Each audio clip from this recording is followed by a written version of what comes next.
Le nouveau rôle d'évaluation foncière de votre ville est déposé. Il est confectionné par des évaluateurs agréés et regroupe l'inventaire de tous les immeubles situés sur le territoire. Il indique la valeur de chaque propriété sur la base de sa valeur réelle. La valeur réelle d'une propriété est le prix le plus probable que pourrait payer un acheteur potentiel pour une propriété lors d'une vente de gré à gré.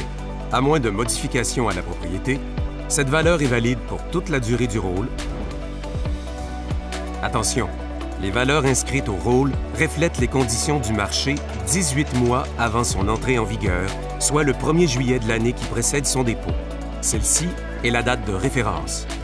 Il s'agit d'une prescription de la loi sur la fiscalité municipale. Comment les évaluateurs municipaux déterminent la valeur réelle d'un immeuble? Ils s'appuient sur les caractéristiques physiques des propriétés. Ils analysent le marché immobilier des secteurs et certaines données économiques. Ils ont recours à des méthodes d'évaluation reconnues. Pour un immeuble résidentiel unifamilial, par exemple, 2 méthodes sont employées, soit les méthodes du coût et de comparaison. L'évaluateur détermine et applique la méthode la plus pertinente pour chaque propriété. La méthode de comparaison, comme son nom l'indique, consiste à comparer les ventes d'immeubles semblables dans un même voisinage ou dans un secteur similaire, tout en considérant les points de divergence entre les propriétés. La méthode du coût de remplacement est basée sur ce qu'il en coûterait en date de référence pour construire une propriété similaire à la vôtre, en tenant compte de la dépréciation ou des différentes désuétudes liées à son âge, à son entretien et à son emplacement. Avec la méthode du revenu, les revenus nets d'exploitation annuels d'une propriété sont actualisés au taux découlant du marché. Pour ce faire, lors de la préparation d'un rôle, les propriétaires d'immeubles locatifs sont tenus de nous transmettre les revenus et les dépenses de leurs immeubles. Quels sont les principaux facteurs qui influencent la valeur des propriétés résidentielles? En voici quelques-uns.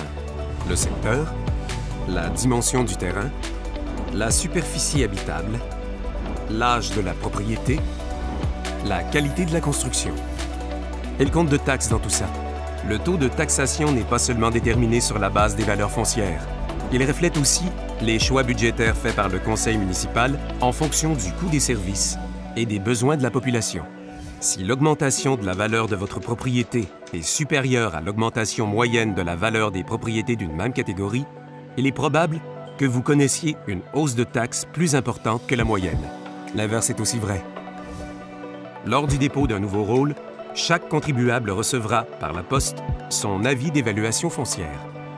Les rôles ainsi déposés doivent être tenus à jour pendant toute la durée de leur application pour tenir compte de certains événements. Par exemple, des travaux effectués pour rénover ou agrandir une propriété, la démolition d'un bâtiment, la construction d'un nouveau bâtiment, un changement de propriétaire.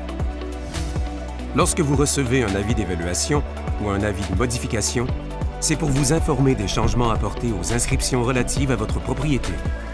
Si vous avez des motifs sérieux de le faire, vous pouvez demander que soit révisée l'exactitude, la présence ou l'absence d'une inscription au rôle nouvellement déposé ou modifiée.